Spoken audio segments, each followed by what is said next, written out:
Hello hello hello. बहुत सारे बच्चे जो है सर कंफ्यूज हो रखे हैं कि ये केमिस्ट्री क्या ही कर रही है हमारे साथ। 5 शिफ्ट की केमिस्ट्री तो एक्चुअली में मतलब धुआंधार थी।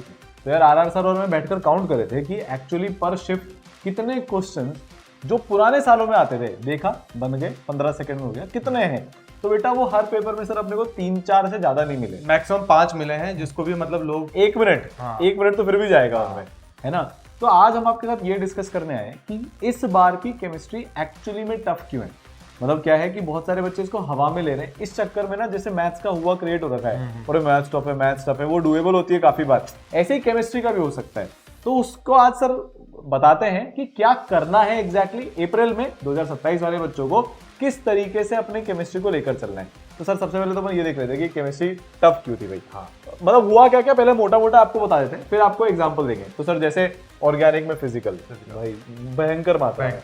मतलब अब सर ऐसा नहीं हो सकता कि मैं ये बोल दूं कोई सा चैप्टर फेवरेट है। जैसे मान लो अगर उसने हाइड्रोकार्बन से सवाल पूछा तो उसने उसमें मोल भी लगा दिया। सर कई बार तो ये देखने को मिला इस बार की इनऑर्गेनिक में फिजिकल, ऑर्गेनिक में फिजिकल, ऑर्गेनिक में इनऑर्गेनिक, ऑर्गेनिक में इनऑर्गेनिक भी मिला दिया। मतलब ये बहुत ही शॉकिंग चीजें हो रही हैं जेईई मेंस में और ये बच्चों को अनकंफर्टेबल फील करा रही है। सर जैसे ये कॉन्सेप्ट्स की बात करें, ये कॉन्सेप्ट्स एक्चुअली हर स्टेटमेंट देखेंगे ना तो उतना आपको टफ नहीं है। मतलब अगर इसको वो 4 सवाल बनाकर पूछ लेता ना तो 90% प्रोबेबिलिटी बच्चा सारे सवाल सही करके आ जाता। बट क्योंकि उसे एक क्वेश्चन में 4 सवाल डाल दिए तो बेटा टाइम लगना शुरू हो गया, जिस चक्कर में मैथ्स में सर टाइम नहीं बचता। सर जैसे एक सवाल ये दिख रहा है ना, इससे समझाते हैं। हाँ, और इसके बैकग्राउंड में भी बहुत सारी चीजें पता होनी चाहिए आपको। जैसे for example it is readily soluble in water. नहीं सर, सबसे पहले तो डीएमजी का स्ट्रक्चर याद होना चाहिए। मैं वही उसी पे आ रहा था कि स्ट्रक्चर पता होगा, एसिडिक हाइड्रोजन पता होगा, तब जाके ये सवाल कर पाएगा बच्चा। बिल्कुल कर पाएगा। ठीक है, इसका कलर आपको याद करके जाना पड़ेगा, कोई ऑप्शन नहीं है। मतलब आपको कलर नहीं याद तो आपका ये सवाल गलत हो जाएगा। ठीक है, फिर central metal has 2 unpaired electrons, तो तुम्हें उसकी कॉन्फ़िगरेशन निकालनी आनी चाहिए। लो स्पिन है, हाई स्पिन है, लिगेंड का टाइप कौन सा है। मतलब एक सवाल में उन्होंने लिटरली कोऑर्डिनेशन की सीएफटी के सारे कॉन्सेप्ट पूछ लिए, सब कुछ पूछ लिया जितना सीएफटी में हो सकता है। उन्होंने इस सवाल में सब कुछ पूछ लिया। तो सर ये सवाल एक तो ये एडवांस हो गया क्योंकि ये मोर देन 1 करेक्ट है ना। और करेक्ट इनकरेक्ट दोनों पूछा है, ऑप्शन भी बहुत अच्छे हैं। अच्छा, इस बार मेंस ने एक और बढ़िया चीज की सर, जो मेरा ऑब्जर्वेशन रहा है कि ऑप्शंस भी उसने हलवा नहीं दिया कि एक ऑप्शन बना लेगा तो बच्चा सॉल्व हो जाएगा। इस बार मेंस ने एनटीए का कमबैक हो चुका है भाई। बिफोर जीटीए लॉन्च एनटीए का कमबैक हो चुका है। अब तुम्हारा कमबैक की बारी है फरवरी से। बट ये देखो, इसमें ऑप्शन में उसने बहुत बढ़िया प्ले अराउंड किया है। तो एनटीए को एक बार बहुत बढ़िया दाद देनी पड़ेगी कि इस बार उन्होंने पेपर बहुत ब्यूटीफुल बनाया है इस बार। तो बेटा ऐसे क्वेश्चन करने में ना आपको पेशेंस लगेगा। अब आप केमिस्ट्री से ये एक्सपेक्ट नहीं कर सकते सर, जो मैक्सिमम बच्चों को पेपर बिगड़ा भी है ना, जैसे जो 200 ला रहे थे, 220 ला रहे थे मॉक्स में, वो 30-35 ही अटेम्प्ट कर पाए। सबसे बड़ा कारण है वो एक्सपेक्टेशन लेकर गए थे, यार केमिस्ट्री में 30 मिनट में कर लूंगा, या बहुत बुरी आ गई तो 40 मिनट में कर लूंगा। पर एक्चुअली में 1 घंटा लग गया, क्योंकि सर ये आइडियली इनऑर्गेनिक का क्वेश्चन है, 15 सेकंड में हो जाना चाहिए था। बट अब ये किसी भी कीमत पर 1 से 1.5 मिनट से कम में होगा ही नहीं। बच्चा स्ट्रक्चर बनाएगा, हवा में वैसे भी नहीं कर सकता, सोचेगा। पहले तो सवाल पढ़ने के 30 सेकंड हो गए, फिर उसको सॉल्व करने के, है ना। सर मैं किसी भी बच्चे को अगर ये क्वेश्चन दिखाता 2026 से पहले, तो वो बोलता सर एडवांस का क्वेश्चन है 100%। हाँ, ये अगला सवाल है ना बेटा। आप देखो, तुम पहली बात तो सर उसको सारे रिएक्शन पता होने चाहिए। कितने रिएक्शन पता होने चाहिए? 1 2 3, और फिर उसके बाद मोल भी लगाना है। तो सर ये सब एडवांस की कारीगरी है। जे एडवांस 2022 में ऐसे क्वेश्चन, बिल्कुल सर 22 में सर 95% सवाल में परसेंटेज यील्ड और मोल के कैलकुलेशन भरे हुए हैं बच्चों, आप जाके चेक कर सकते हो। और वैसे सवाल जेईई मेंस ने इस बार। और सर सबसे बड़ी बात, अब मैं इसको ऑर्गेनिक के किस चैप्टर का सवाल मानूं, आप ये भी देखो। उसने एक सवाल में 2 से 3 चैप्टर ऑर्गेनिक के ले लिए, तो सब कुछ आना चाहिए। ऐसा नहीं है मैं जीओसी पढ़कर चला गया, हाइड्रोकार्बन पढ़कर चला गया तो मेरा काम हो जाएगा। नहीं भाई, आपको सब कुछ आना चाहिए है। तो ऑर्गेनिक में मोल मिल गया, तो ऑर्गेनिक का सवाल भी सर 30 से 35 सेकंड में हो जाना चाहिए था। पहली बात तो ये सिर्फ ऑर्गेनिक का सवाल 1 से 1.5 मिनट लेकर जाएगा, फिर उसकी कैलकुलेशन और 30 सेकंड 1 मिनट लेकर जाएगा, तो 2.5 मिनट का सवाल हो गया सर, है ना। और चलते हैं अपन। अब ये देखो सर, ओए होए होए भाई साहब, ये सवाल छोटा बम बड़ा धमाका है। ये बहुत बड़ा धमाका, बहुत बड़ा धमाका। आपको इसमें C5H11Br दिया है, तो आपको इसके स्ट्रक्चर बनाने में बेटा 2 से 2.5 मिनट तो गए मिनिमम गए। फिर उसके आइसोमर काउंट करने में, क्योंकि इसमें आपको कायरल सेंटर भी बनने वाले हैं, और ऊपर से उसने बोल दिया बिना रीअरेंजमेंट के, आसान बना दिया। क्योंकि अगर वो जो रीअरेंजमेंट में करा लेता फिर तो रात हो जाती तुम्हारी। फिर रात हो जाती। तो बेटा आइसोमेरिज्म ओवरलुक्ड है, जनरली वो मेंस में नहीं आता, बट इन्होंने फिर से पैटर्न चेंज किया। इसीलिए बच्चों को केमिस्ट्री अनकंफर्टेबल लगी। तुम घर पर बैठे हो, तुमसे हम ये सवाल दे देंगे, तुम्हारे पास 10 मिनट है, तुम कर लोगे। कमेंट सेक्शन में जरूर बताना कि कितने लोगों ने किया है, कितने लोगों ने, हाँ बताना, तुम कर लोगे सर, ये लोग कर रहे हैं। अब जो पढ़ता ही नहीं है वो तो कुछ भी नहीं कर पाएगा, बट बेटा तुम लोग इस काम को कर लोगे। अच्छा, कई लोग ये भी कमेंट कर सकते हैं यार ये तो बहुत आसान सवाल है। ये देखो आसान सवाल है, टफ सवाल है, वो हम नहीं, वो मतलब बेसिकली डिस्कशन इस पे हो रहा है कि एग्जाम में बच्चों को ये एक्चुअली में बहुत टफ लगा है। और जेईई मेंस आप देखें इस टाइप के सवाल नहीं पूछा है पहले। 2026 में थोड़ा सा इसने एडवांस लेवल टच किया। सर ऑनेस्टली बात करूं तो जितने जे एडवांस के मॉडरेट पेपर रहे 2020 का, 2021 का और 24 का उस लेवल को टच करने की कोशिश कर लिया। तो मतलब देखो, मैं सर वही बोल रहा हूँ, पेपर टफ नहीं बना, पेपर लेंदी बना, पेपर अनकंफर्टेबल बना। पेपर ने तुमसे बहुत सारी चीजें एक साथ पूछ ली जिसकी अभी तक अपने को आदत नहीं थी करने की, है ना सर। तो देखो इसके लिए हम लोगों ने तो अपनी तैयारी कर ली है सर। अपन इनके लिए स्पेशल 26 लेके आ रहे हैं, बिल्कुल ठीक है। उसमें तुमको अब इससे भी एक लेवल ऊपर के क्वेश्चन हमने बनाने शुरू कर दिए हैं। इस बार की जो केमिस्ट्री की लर्निंग है जो हम तुमको आज बता रहे हैं, बाउंस बैक क्रैश कोर्स के अंदर तुमको वो चीज मिलने वाली है, ठीक है। ईशान जैसे बच्चे हो गए, अपूर्व, अंतरा, दीपक, अमन, आर्या, मतलब सर काउंटलेस बच्चे हैं। कोई 26 परसेंटाइल से IIT पहुंच गया, कोई 34 से 99.79 चला गया, 8 lakh rank improve, 10 lakh improve इन्होंने इस बाउंस बैक क्रैश कोर्स के साथ किया।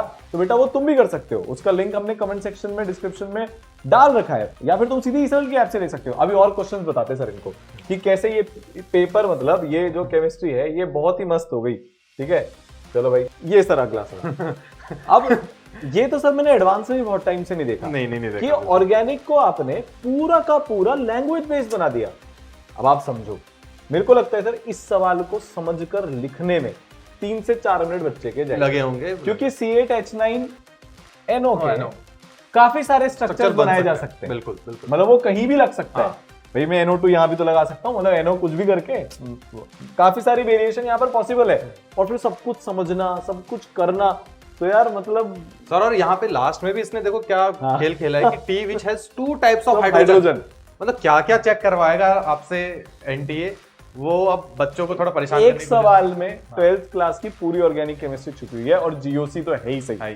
तो मतलब सर इस बार मैं केमिस्ट्री में 25 करके आऊंगा, ये जो जिद पाल कर जा रहा है उसका पेपर बर्बाद है। सर सेंटर में बच्चे 16-17 से ज्यादा कर ही नहीं पा रहे हैं एक्चुअली। सच्चाई यही है भाई, सच्चाई, क्योंकि सर भी सुबह सुबह उठ के बच्चों के पास जाते हैं और हर शिफ्ट में जाते हैं, मैं भी हर शिफ्ट में जाता हूँ। हमने जो अपना एक्सपीरियंस शेयर किया है अभी जितने भी शिफ्ट हुए हैं, बच्चे 16-17 से अटेम्प्ट मुझे तो नहीं मिले। तो बेटा अगर तुम 40-45 अटेम्प्ट करके आए हो और तुम्हारे 40 करीब सही हैं, तो you are in a very good position. जबरदस्ती 15 दिन सैड होकर अपना टाइम मत बिगाड़ना, लग जाओ मेंस 2 में और एडवांस की तैयारी में। मैं देख रहा हूँ सर, अपने आज ही एक बच्ची मिलने आई थी, 40 अटेम्प्ट करके आई है, उसको लग रहा है 30-32 से हो जाएंगे। शी वाज, मतलब वो इतना दुखी थी। मैंने कहा भाई क्यों दुखी हो रहे हो आप, 95-96 परसेंटाइल तो पहुंच ही गए। सर मैं देख रहा हूँ जो बच्चे के 170-180 आ रहे वो दुखी हो रहे हैं। सर मैं तो ये बोलता हूँ कि इस पेपर में जो आप 120 नंबर को जिस नजरिए से आप देखते थे, तुच्छ नजरिए से, 120 नंबर भी इसमें एक रेस्पेक्टेड स्कोर होगा, ये आप देख लीजिएगा। एक बात बेटा तुमको और रियलाइज करनी है, एडवांस के पेपर में 60 क्वेश्चन आते हैं 3 घंटे में, मेंस में 75 आते हैं 3 घंटे में। तो वो वैसे ही मतलब 5/4 टाइम्स तो अपने आप एक्चुअली में टफ है। और तुम ऐसा भी नहीं बोल सकते सर एडवांस में तो पैटर्न आते हैं, इसमें भी पैटर्न है। मोर देन 1 करेक्ट के इतने सारे सवाल थे, बस तुमको उसको ऑप्शन में दे दिया कि ABC करेक्ट है कि। तो यार मतलब ये पेपर टाइमिंग के हिसाब से, अगर ये पेपर को 5 घंटे में सॉल्व करने दे दिया जाए, बहुत सारे बच्चों के 300 में से 300 आ जाएंगे, 280 आ जाएंगे। पर 3 घंटे में सॉल्व करने में, मैं आपको सही बता रहा हूँ, इस बार सर जो बोलते हैं ना 300 में से 300, उनकी संख्या कम होने वाली है। जो मुझे तो लगी, मेरी तो प्रेडिक्शन है कि मुझे तो देखने को भी नहीं मिलेगा सर। मतलब कुछ एक तो ऐसे होते हैं धीरे जो मतलब कर जाते हैं, किसी का दिन होता है, बट जो थोक बहा हो जाता है ना सर कि बस लगा बड़ा है पूरा, वो नहीं होगा। तुम ये वाला क्वेश्चन देखो सर, अपन बात कर रहे थे, इन्होंने ऑर्गेनिक और इनऑर्गेनिक मिक्स कर दी इसमें। भाई डायपोल मोमेंट पूछ डाला, डेल्टा माइनस पूछ डाला, डबल बॉन्ड कैरेक्टर से रेजोनेंस की यहाँ पर बात हो गई है, फिर हाइब्रिडाइज कार्बन एटम से। तो सर बचा क्या आप, मतलब आप कैसे बच लोगे अगर आपका कोई भी इनमें से एक कॉन्सेप्ट वीक है। जैसे मान लो अगर मेरे को डायपोल मोमेंट नहीं आता तो मेरा ये सवाल गया, मेरे को चार्ज निकालना नहीं आता तो मेरा ये सवाल गया, रेजोनेंस नहीं आता तो सवाल गया, बॉन्ड लेंथ चेक करना नहीं आता तो सवाल गया, chemical bonding, GOC, basic fundamentals of inorganic नहीं आते तो ये सवाल आपसे नहीं बच सकता। सर मुझे एक और चीज अभी डिस्कस करते हुए, जस्ट मोर देन 1 करेक्ट हो गया, जस्ट मुझे वही स्ट्राइक की। सर पहले जेईई मेंस में सिर्फ सिंगल करेक्ट आता था, यस। उसके बाद उसने न्यूमेरिकल डाला, उसके बाद अब उसने मल्टीपल करेक्ट को दूसरे तरीके से पूछ लिया। सर एक याद है अभी हमने थर्मो का क्वेश्चन डिस्कस किया था, Yes, मैथ दो yes, कॉलम yes, था yes. और इंटीजर टाइप में न्यूमेरिकल टाइप पूछता। मतलब एक्चुअली में जे एडवांस के इसे पैराग्राफ टाइप को छोड़ दिया जाए, बाकी सारे पैटर्न पैराग्राफ भी आ गया सर आज। आज आया क्या पैराग्राफ भी आ चुका है। लो भाई ब्रेकिंग न्यूज है ये, पैराग्राफ भी आ चुका है। मतलब अब जेईई मेंस और जे एडवांस में पैटर्न का तो मेजर डिफरेंस नहीं रहा, बस तुमको उसमें एक आंसर की तरह से दे दिया होता है, उसमें तुमको बहुत सारे भरने होते हैं, बस यही फर्क है। Now JEE mains is very close to J advance in chemistry. इसका मतलब आपको क्वेश्चन छोड़ने में अब बहुत अच्छा होना पड़ेगा। देखते से ही सर मैं सही बता रहा हूँ, जिस बच्चे ने इस पेपर को एक राउंड में अटेम्प्ट किया वो तो सर बिल्कुल ही निपट गया। बहुत सारे बच्चे सेंटर के बाहर ऐसे मिलते हैं, हर शिफ्ट में अपन पूछते हैं बेटा क्या सुधारेगा, 2 राउंड में पेपर करूंगा। बच्चे अब 3 राउंड तक की भी सोचने लग गए कि 3 राउंड में। सर आपने भी इतनी स्ट्रेटेजी वीडियोस बनाई हैं, उसमें भी हम यही सजेस्ट करते थे कि 2 राउंड में पेपर देना है। मैंने भी इतनी स्ट्रेटेजीज वीडियो बनाई है, उसमें हम सजेस्ट करते हैं कि 2 राउंड में पेपर देना है। तो प्लीज आप इन छोटे चीजों का ध्यान रखिए जब आप अप्रैल अटेम्प्ट के लिए जा रहे हैं। मतलब तुम किसी सब्जेक्ट के तुम कितने भी बड़े खुद को सूरमा समझ लो, जेईई मेंस का पेपर भी अब तुमको लेवल दिखा देगा। तुम्हारा सब्जेक्ट कितना भी स्ट्रांग हो, पर उतने टाइम में सॉल्व करना सर काफी मुश्किल हो जाता है। और फिर सवालों की सर ये इतना गंदा कैलकुलेशन वाला सवाल था, ये बहुत ही ऑप्शन देखो भाई तुम ये सर देखो एक्चुअली में बहुत 43.23, 42.32, 44.12। पहली बात तो अब उसको ये सारे मेथड आने चाहिए, उसको रिएक्शन पता कलर्स याद होनी चाहिए, कलर याद होने चाहिए। अगर वो भी है तो फिर उसकी सर कैलकुलेशन में करीब करीब 2 से 2.5 मिनट चला जाएगा। ये पूरा सवाल 4 से 5 मिनट का हो गया। भाई तुम रियलाइज करो कि अगर केमिस्ट्री में एक सवाल एवरेज भी 2 मिनट का होता है तो भी बेटा 50 मिनट हो जाते हैं सारे सवाल को अटेम्प्ट करने में, और इस बार एवरेज 2 मिनट का था ही नहीं, 2.5 से 3 मिनट का एवरेज था। तो आप 20 ही सवाल अटेम्प्ट कर सकते हो 1 घंटे में, और वो भी सारे सही हो, इसकी प्रोबेबिलिटी सर बहुत कम है। ठीक है, तो यार ये हमारी तरफ से था, हर तरह के इस बार सवाल आ गए, सब कुछ था। देखो मैं सही बता रहा हूँ, इसमें कोई एक चैप्टर स्टैंड आउट करता है, कोऑर्डिनेशन कंपाउंड, उसका वेटेज बहुत ज्यादा आ रहा है, पर वो भी अभी जितनी शिफ्ट हुई है उसी की बात है भाई। हो सकता है कि बाद में वो वेटेज गिर जाए सर, पर कोऑर्डिनेशन में भी एक सवाल में सब इन डेप्थ पता होना चाहिए, भयंकर in depth. Surface level knowledge अब नहीं चलेगी बिल्कुल भी। और इस टाइप के पैटर्न सर हम कराते भी हैं, जैसे अभी इसमें 3-4 स्टेटमेंट्स 5 स्टेटमेंट वाले दिख रहे हैं, ये वाले जो स्पेशल 26 आपके लिए आने वाला है, उसमें हम कोशिश करेंगे हम 8-8 स्टेटमेंट भी कराएं, ताकि आप जब आगे जाके तो आपको 6 कम लगेंगे, एग्जैक्टली।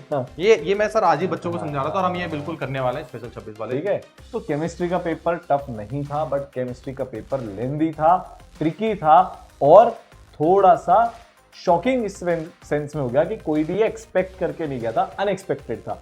इसलिए शिफ्ट की जो केमिस्ट्री की कट ऑफ है सर, इस बार वो 75-80 टच होती हुई नहीं दिख मुझे तो अभी तक इंडिविजुअल सब्जेक्ट वाइज नहीं दिख रही। ये बेटा 60-65 के आसपास ही घूमती रहेगी, क्योंकि बच्चे को हमेशा टेंशन होती है कि मेरे को आगे मैथ्स भी करनी है, उस चक्कर में सिली मिस्टेक्स होने की चांसेस बहुत ज्यादा है। और जब इस तरीके से इतने सारे स्टेटमेंट्स पूछे जा रहे हैं किसी सवाल में, तो एक सिली मिस्टेक होने की चांसेस और भी ज्यादा बढ़ जाती है। और वैसे भी चल रहा है सर कि 2026 इज द न्यू 2016। हाँ, तो आप बिल्कुल एक्सपेक्ट दी अनएक्सपेक्टेड रखिए, कुछ भी हो सकता है, और उसी अनएक्सपेक्टेशन के लिए अपने तैयार रहें और बहुत जोरों शोरों से तैयारी करें। ठीक है, तो मिलते हैं आपको, हम और ऐसे ही बताते रहेंगे। बाकी आने वाली जो शिफ्ट है उसका भी एक ऐसे एनालिसिस लेकर आते हैं।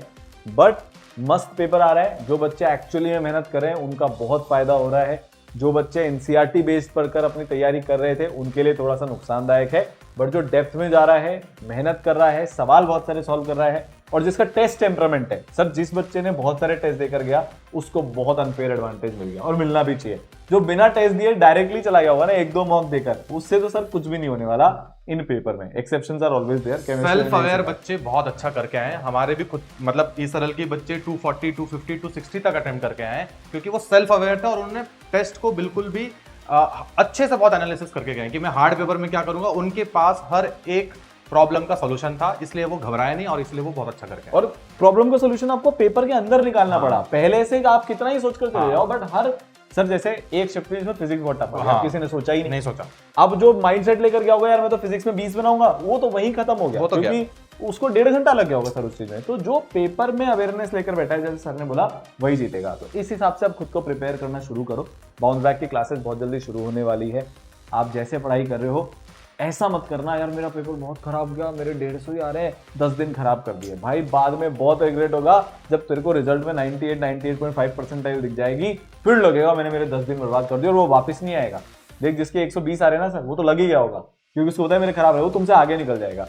तो जितने भी नंबर आ रहे हैं आगे के लिए लग जाओ। एक दिन का ब्रेक लो, जिस दिन भी पेपर है उस दिन और उसके अगले दिन, और उसका डबल इंटेंसिटी से 4 गुना पावर से बेटा लग जाता है। ठीक है, ऑल द बेस्ट।